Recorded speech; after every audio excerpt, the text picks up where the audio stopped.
السلام علیکم ورحمۃ اللہ وبرکاتہ۔ نحمده ونصلی علی رسولہ الکریم، اما بعد فاعوذ باللہ من الشیطان الرجیم، بسم اللہ الرحمن الرحیم۔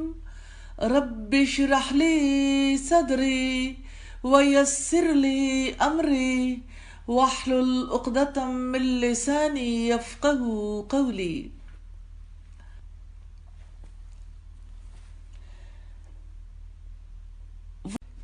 تو اللہ تعالیٰ سب سے پہلے تھا، تو جس سے تعلق ہے وہ اول ہے، جس سے ہمارا تعلق ہے وہ ایسا ہے جو سب کے بعد میں بھی رہے گا۔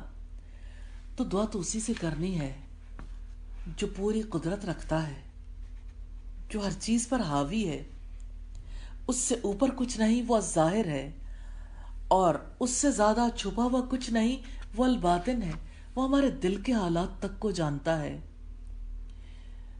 اس نے ہر چیز کا احاطہ کیا ہوا ہے۔ تو اللہ تعالیٰ نے ایمان کا احاطہ ان 4 چیزوں سے کیا ہے، اور اس سے باہر کیا ہے؟ ہر ایک چیز ایک خاص زمانے، کسی خاص مقام کے ساتھ متعلق ہے۔ اللہ تعالیٰ نے دونوں چیزیں واضح کر دیں، اول بھی آخر بھی، ظاہر بھی باطن بھی۔ غیب اس کے لیے حاضر ہے، بعید اس سے قریب ہے، پوشیدہ اس کے لیے اعلانیہ ہے۔ اس ذات سے ہمارا تعلق ہے جو ہر چیز پر حاوی ہے، اسی سے اپنے لیے حفاظت کی دعا کرنی ہے، اسی سے اپنی ضروریات کے لیے دعائیں کرنی ہیں۔ وہ ایسا الاول ہے جس کے بعد میں آنے والے اسی کے پیچھے ہیں، اسی کی طرف رجوع کرتے ہیں، اور وہ اپنی مخلوقات میں کس طرح سے سب کے سامنے ظاہر ہے، اس طرح کہ وہ مخلوقات سے چھپا ہوا بھی ہے، اور چھپے ہوئے میں وہ موجود بھی ہے۔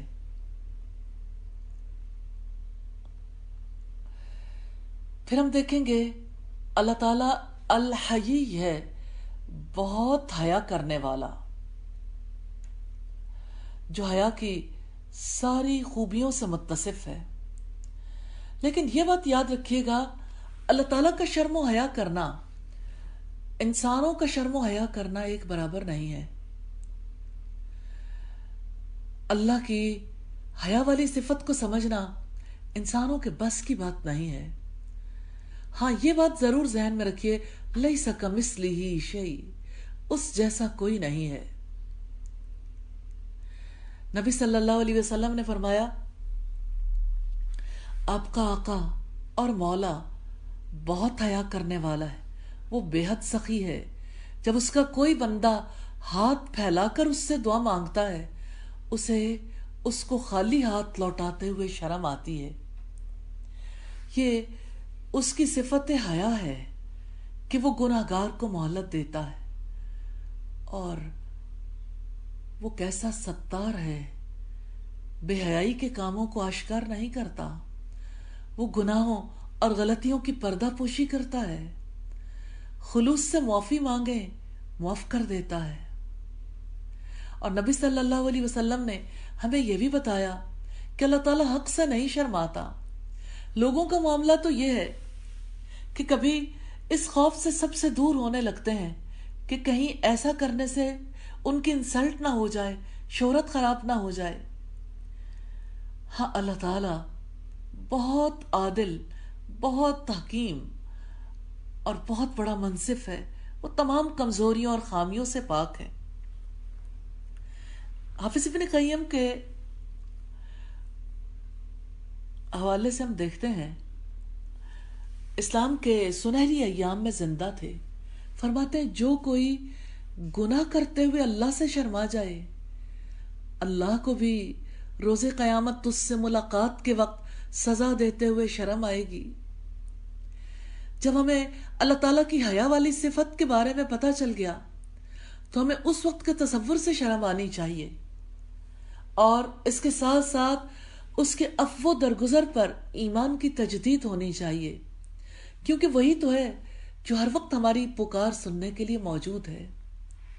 اور نبی صلی اللہ علیہ وسلم نے کیسے غسل کرتے ہوئے بھی پوری طرح بے لباس ہونے سے روکا ہے، اکیلے میں اللہ سے حیا کرنے کے لیے کہا ہے۔ انسان کتنا نادان ہے، لوگوں کے سامنے گناہ کرنے سے رکتا ہے، تنہائی میں کر جاتا ہے، اللہ سے حیا نہیں کرتا۔ اللہ سے حیا کرنے والے اپنے لباس کی طرف ضرور دیکھیں، کہیں لباس تو ایسا نہیں جو حیا کے تقاضوں کو پورا نہ کرتا ہو۔ اللہ سے حیا کرنے والوں کو چاہیے کہ وہ گھر سے باہر نکلتے ہوئے حیا سے اپنی نگاہیں جھکا لیں، اللہ کی کائنات کو دیکھیں تو نگاہیں وا کر لیں، اور اگر اللہ تعالیٰ کی بندوں کو دیکھیں تو ان بندوں سے نگاہیں جھکا لیں۔ حیا کرنے والوں کو برا سوچتے ہوئے حیا کرنی چاہیے، برا بولتے ہوئے حیا کرنی چاہیے، بری بات دل میں رکھتے ہوئے حیا کرنی چاہیے، بدگمانی سے حیا کرنی چاہیے، بغض اور کینہ اور حسد رکھتے ہوئے حیا کرنی چاہیے، اپنی بڑائی کے احساس میں مبتلا ہوتے ہوئے حیا کرنی چاہیے، انسانی تعلقات میں بھی حیا کرنی چاہیے۔ انسان عمومی طور پر اپنے رشتہ داروں کے ساتھ تعلق رکھتے ہوئے اور اللہ تعالیٰ کی حدود کو قائم کرتے ہوئے اور حدود سے نکلتے ہوئے انسان حیا نہیں کرتے۔ حجاب اللہ تعالیٰ کی حیا کے ساتھ تعلق رکھنے کا طریقہ ہے، اس لیے کہ دنیا میں اللہ تعالیٰ نے کیسے ہر چیز کو حجاب کروا دیا۔ آپ کب پسند کریں گے کہ کیلا بے حجاب ہو اور آپ اسے استعمال کر لیں؟ اگر اس کے چھلکے میں جو اس کا حجاب ہے اس میں کسی قسم کی خرابی آ جائے تو آپ وہ کیلا خریدنا پسند نہیں کرتے۔ کیا سیب حیا والا نہیں ہے؟ آپ ساری سبزیوں کو دیکھیے، آپ سارے فروٹس کو دیکھیے، آپ اپنے وجود کو دیکھیے، جتنی زیادہ کسی کی حفاظت کی ضرورت ہے اتنی ہی زیادہ چھپی ہوئی ہے۔ اپنے دل کو دیکھیے، پسلیوں کے اندر چھپا ہوا ہے، اللہ نے چھپایا ہے۔ اور پھر آپ دیکھیے اپنے برین کو، جھلیاں، پھر جھلیوں کے اوپر کور ہے، اسکل ہے، اس کے اوپر کور ہے، پھر بال ہیں۔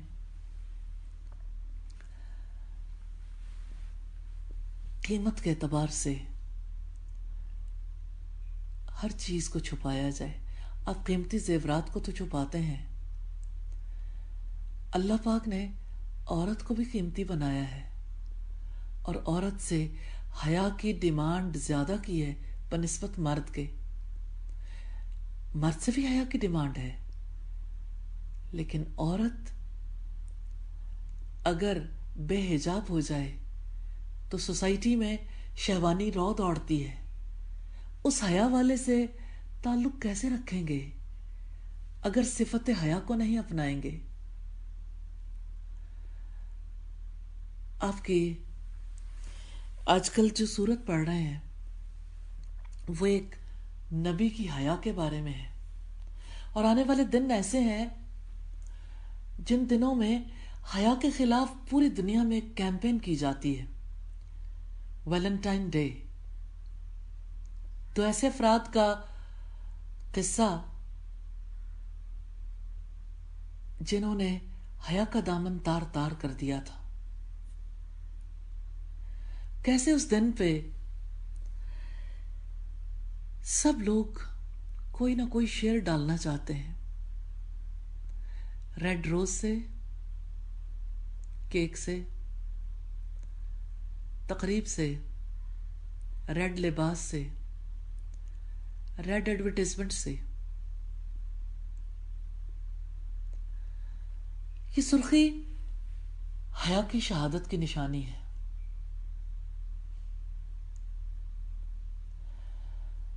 حیا نہیں ہے زمانے کی آنکھ میں باقی، خدا کرے جوانی تیری رہے بے داغ. اللہ تعالیٰ سے دعا ہے ہمیں اپنے معاشرے میں حیا کے لیے، حیا کو رواج دینے کے لیے اور لوگوں کو حیا والے سے جوڑنے کے لیے ہمیں توفیق دے. اس بار انشاءاللہ تعالی حیا کیمپین کو بھرپور طریقے سے چلائیں گے سب مل کر انشاءاللہ، اور حیا والے سے اس طرح تعلق قائم کریں گے. اللہ تعالی ہم سے قبول کر لے. دنیا کی عظیم ہستی، وہ جس نے پیدا کیا، وہ جو مالک ہے، وہ جو رزق دیتا ہے، وہ جو زندگی دینے والا ہے، وہ جس نے موت سے ہمکنار کرنا ہے، وہ جس نے سب کچھ بنایا، پھر ہر ایک چیز کو اس کا راستہ دکھایا، وہ کتنا عظیم ہے، جسے کبھی نیند نہیں آتی، جسے کبھی اونگ نہیں آتی، جو کبھی تھکتا نہیں، جو نفع اور نقصان کا مالک ہے، وہ جو عزت اور ذلت کا مالک ہے، وہ جسے چاہتا ہے عزت دیتا ہے اور جسے چاہتا ہے ذلت سے ہمکنار کر دیتا ہے. وہ جو بادشاہت کا مالک ہے، جس کو چاہتا ہے بادشاہت دیتا ہے اور جس سے چاہتا ہے چھین لیتا ہے. وہ جو سب کچھ دینے والا ہے، وہ جو رازق ہے، وہی اپنے رزق کا حساب لینے والا بھی ہے. اللہ تعالی با کمال ہے. انسان جب اس کے کمال کو پا لیتا ہے، انسان جب اس کے کمال کو پا لیتا ہے تو اس کی ذات میں گم ہو جاتا ہے، اور جب اس کے کمال کو نہیں پا سکتا تو اپنے آپ میں گم ہو جاتا ہے.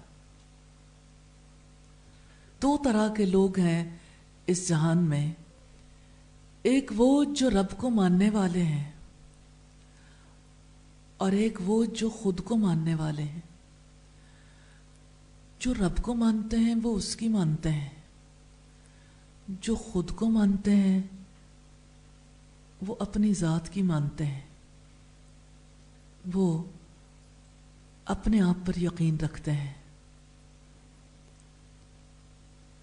اور ہر اس چیز پر یقین رکھتے ہیں جس کو ان کی ذات یقین والا مان لے. تو اللہ تعالیٰ کا عقیدہ ایسا ہے، اللہ تعالیٰ کی ذات پر ایمان دراصل انسان کے اندر ایک انقلاب لے کر آتا ہے. یہ کوئی زبان سے محض چند الفاظ کے ذریعے سے اظہار کر دینے والا معاملہ نہیں ہے. یہ ایسا عقیدہ ہے جو اس طرح سے انسان کی شخصیت میں پہنچال لے آتا ہے، جیسے نجاشی کے دربار میں سورہ مریم کو سن کر نجاشی میں اس کی ذات میں اور اس کے مقام میں زلزلہ آ گیا تھا، یعنی جس مرتبے پر وہ فائز تھا اسے کسی چیز کی کوئی پرواہ نہیں تھی، اسے ایک ہی چیز کی پرواہ تھی، ربنا آمنا، اے ہمارے رب ہم ایمان لے آئے، فاکتبنا مع الشاہدین، اب ہمارا نام گواہی دینے والوں میں لکھ لے۔ میں آپ سے سوال کرنا چاہتی ہوں، اللہ کی گواہی کو عرف عام میں کیا کہتے ہیں؟ جی اچھا جی، کوئی اور بتائے؟ جی، اللہ تعالیٰ کی گواہی اس کو عرف عام میں کیا کہتے ہیں؟ جی، شہادت تو کہتے ہیں، گواہی دینے والے کو کیا کہتے ہیں؟ اس عمل کو کیا کہتے ہیں؟ گواہی دینے کے عمل کا نام دعوت اللہ ہے۔ ایسا ہو نہیں سکتا کہ جو رب کی ذات کی گواہی دینے والا ہو وہ گواہی کو اپنے اندر چھپا لے، اس گواہی کا اظہار کرے تو وہ داعی اللہ بن جاتا ہے۔ حقیقت یہ ہے کہ اللہ تعالی اور اس کی صفات کو جو نہیں دیکھتا، جو اس کا اظہار نہیں کرتا، جو اس کے بارے میں نہیں سنتا، وہی تو اندھے، گونگے اور بہرے کی طرح ہے۔ اسی کے بارے میں تو رب کہتا ہے سمم بکمن عمیٌ فہم لا یرجعون، وہ بہرے ہیں، گونگے ہیں، اندھے ہیں، اب وہ نہیں لوٹیں گے، کیونکہ اللہ تعالیٰ کی صفات دیکھنے کے لیے اس کی آنکھیں کام نہیں کر رہی، اس کے کان اللہ تعالیٰ کی صفات کو سن نہیں رہے، اس کی زبان اللہ تعالیٰ کی صفات کا اظہار نہیں کر رہی۔ کرنے والا کام تو دنیا میں یہی ہے۔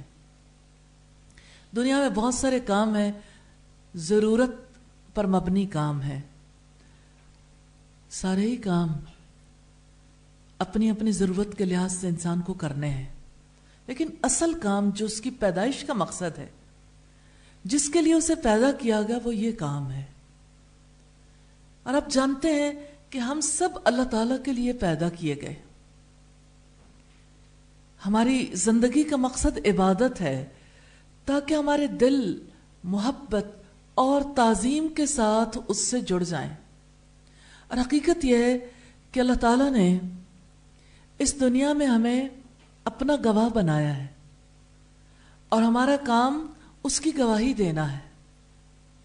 جب کوئی اللہ تعالیٰ کی ذات کو پہچانتا ہے تو وہ اس کا گواہ بن جاتا ہے۔ ہر موقع پر کوئی موجود ہو یا نہ ہو، مجھے ایک ایسے گواہ کے بارے میں آپ کے سامنے بات رکھنی ہے جس کے سامنے کوئی بھی نہیں ہوتا تھا، پھر بھی وہ حق کی گواہی دیتے تھے۔ یہ مکہ کی سرزمین میں ہونے والا واقعہ ہے، جہاں آپ صلی اللہ علیہ وسلم پر ایمان لانے والے آپ کے عظیم ساتھی سیدنا ابو بکر صدیق کو اتنا پیٹا گیا کہ ان کی آنکھیں، ان کا ناک، ان کے چہرے کے نقوش تک غائب ہو گئے۔ پھر ابن دغنہ نے انہیں اپنی پناہ میں لے لیا تو مکہ والوں نے ان کی پناہ کو تسلیم کر لیا، لیکن شرط عائد کی کہ اب یہ باہر نہیں نکلیں گے، اپنے گھر میں رہیں گے۔ Where there is will, there is a way۔ جس کو صداقت کا پتہ لگ جاتا ہے وہ خاموش نہیں رہ سکتا۔ ہاں، جس کے دامن میں کچھ نہ ہو وہ تہی دامن کسی سے کیا بات کرے گا، لیکن جس کا دامن بھرا ہوا ہو اس کے اظہار کے راستے میں کون رکاوٹ ہے؟ سوچنے والی بات ہے نا۔ اور سیدنا ابو بکر صدیق کو ہم دیکھتے ہیں کہ وہ اپنے گھر کے صحن میں قرآن حکیم کی تلاوت کرتے تھے اس قدر خوبصورت آواز میں کہ ان کے ارد گرد مکہ والوں کی خواتین اور ان کے بچے اکٹھے ہو جاتے تھے. پہروں سیدنا ابوبکر صدیق اللہ کا کلام ان کے سامنے تلاوت کرتے رہتے تھے، اور پہروں وہ سب دل کی گہرائیوں سے اسے سنتے رہتے تھے. کیا آپ جانتے ہیں کہ اسلام کا دوسرا بڑا مدرسہ کون سا تھا جہاں پہ حق کی شہادت دی جا رہی تھی؟ وہ سیدنا ابو بکر صدیق کا گھر تھا، جہاں کوئی اسٹوڈنٹ نہیں تھا، صرف استاد تھا، لیکن تعلیم کے اثرات مرتب ہو رہے تھے اور گواہی اپنے اثرات چھوڑ رہی تھی.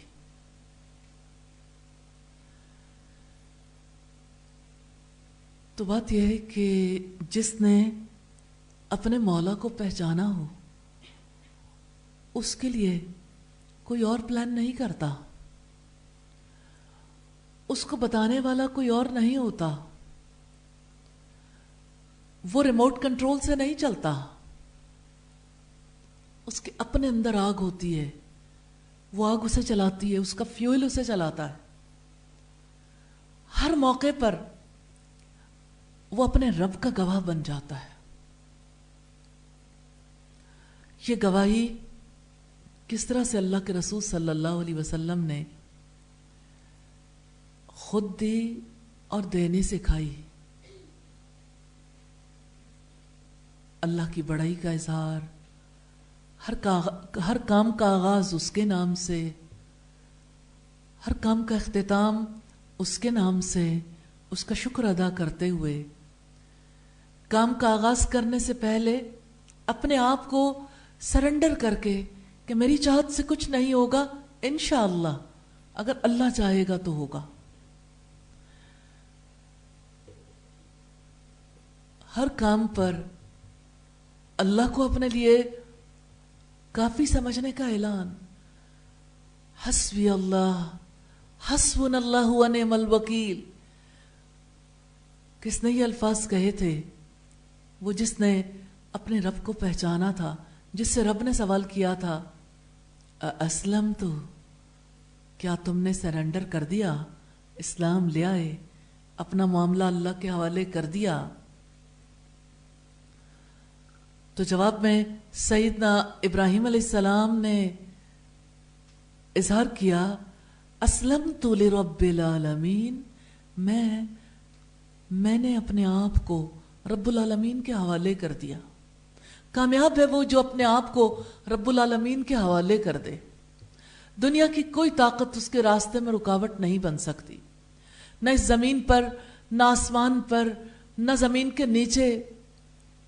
اس کی صدا کو کوئی نہیں دبا سکتا، اس کے راستے میں کوئی رکاوٹ نہیں آ سکتی، کیونکہ اسے یقین ہے اللہ میرے ساتھ ہے. ہاں، اس یقین کو دیکھیے محمد صلی اللہ علیہ وسلم اور ان کے ساتھی کے دل میں جب وہ غار ثور میں تھے، جس وقت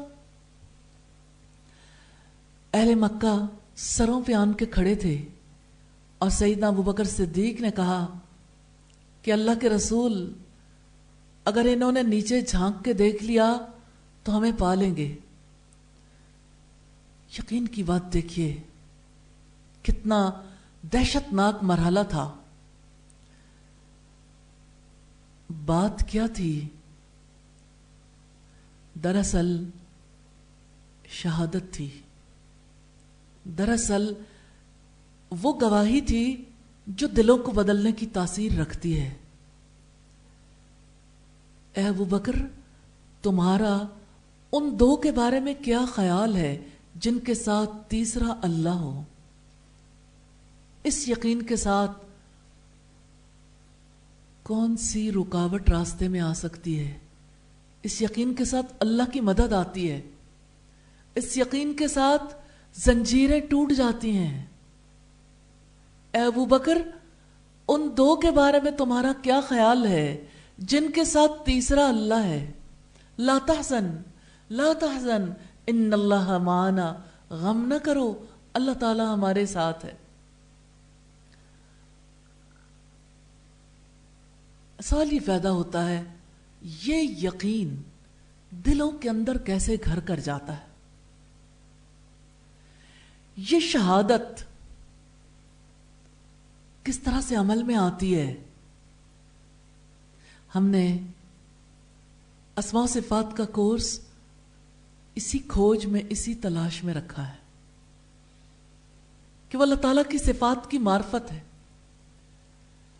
اس کی صفات پر غور و فکر ہے، مسلسل ہر وقت اپنے آپ کو میسج دینے والا معاملہ ہے۔ کتنی نادانی ہے انسان کی جو اپنی پریشانیوں کا میسج خود کو دیتا ہے، اپنی بیماری کا میسج دیتا ہے،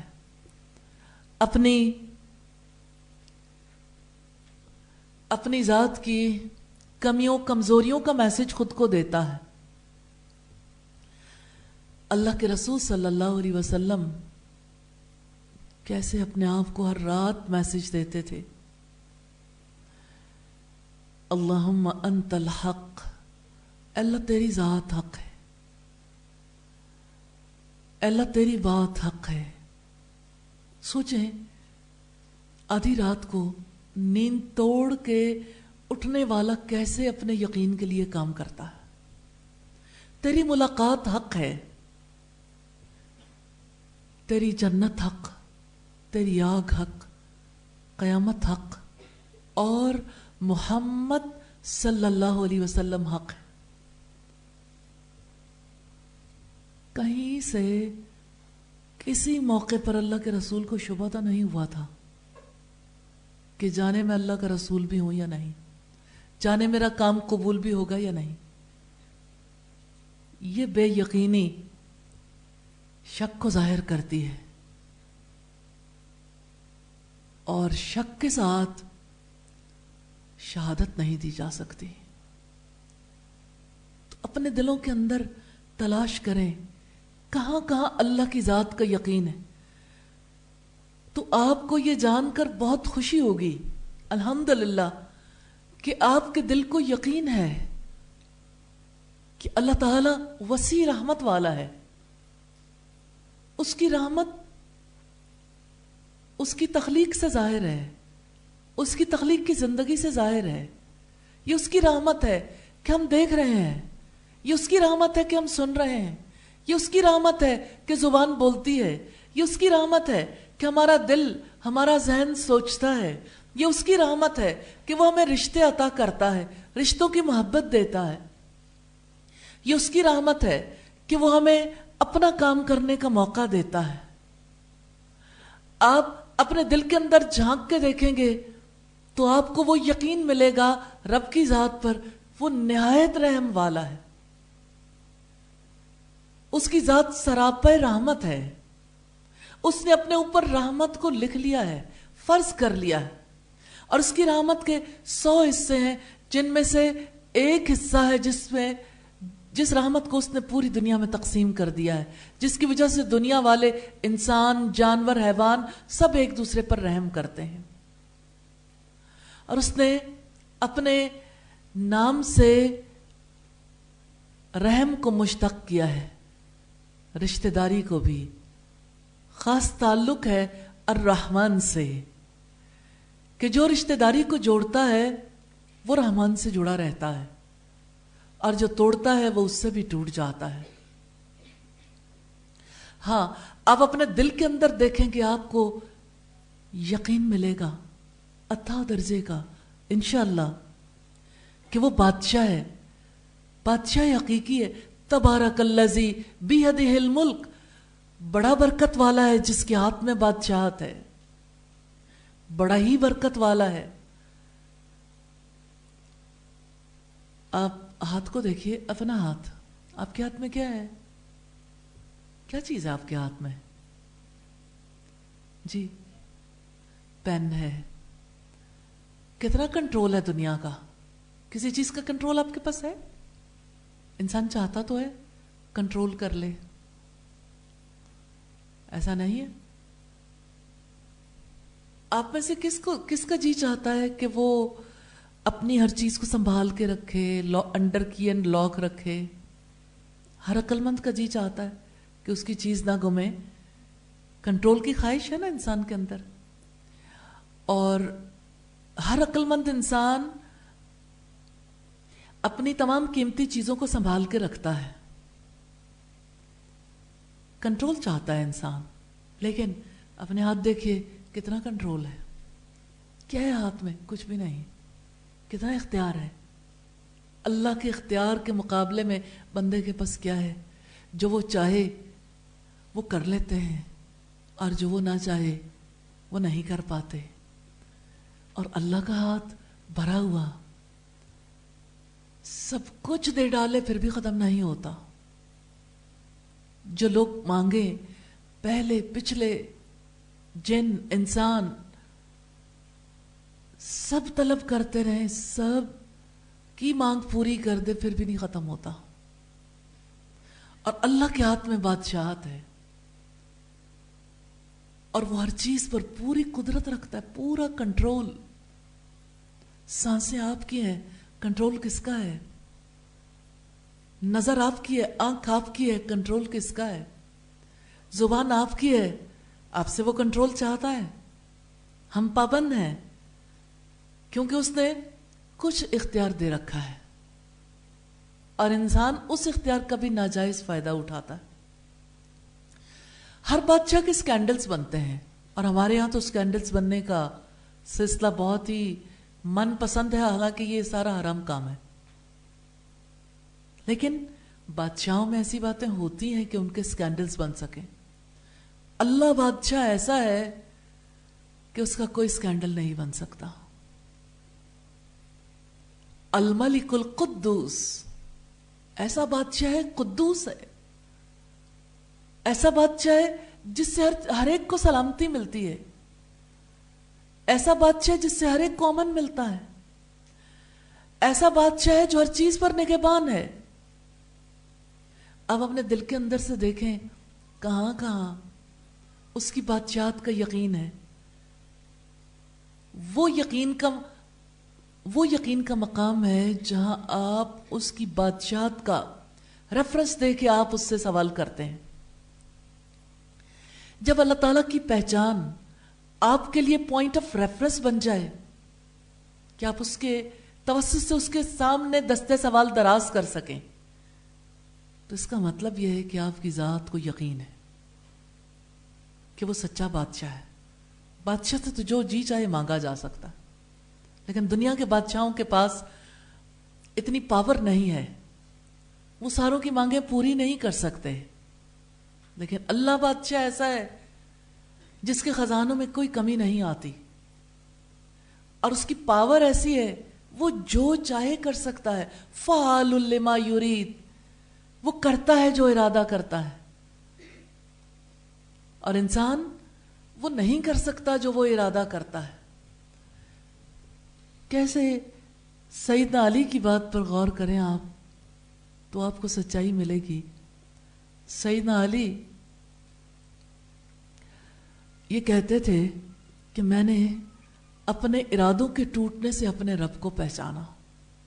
پہچان ہے نا، انسان کا ارادہ ٹوٹے اسے غم ہوتا ہے یا خوشی؟ غم ہوتا ہے نا. لیکن اللہ والے کو غم نہیں ہوتا، کیونکہ وہ جانتا ہے کہ ارادے پر میرا اختیار ہی نہیں تھا. میرا اختیار ہوتا تو میں ارادے کو پائے تکمیل تک پہنچاتا. لیکن اللہ بادشاہ ایسا ہے کہ وہ جو چاہتا ہے کرتا ہے، اس کے راستے میں کوئی رکاوٹ نہیں. اور کس طرح سے اس نے توجہ دلائی ہے کہ دیکھو وہ ایسا بادشاہ ہے جو خالق ہے، ہر چیز تخلیق کرتا ہے. اس نے موت کو بھی تخلیق کیا ہے، اس نے زندگی کو بھی تخلیق کیا ہے. اس لیے وہ تم سے مطالبہ کرتا ہے کہ تم بہت کوالٹی والے کام کرو، احسن عمل کرو. اور وہ بادشاہ ایسا ہے جو مدبر ہے، ہر ایک چیز کی تدبیر اور انتظام کرنے والا ہے. وہ کہتا ہے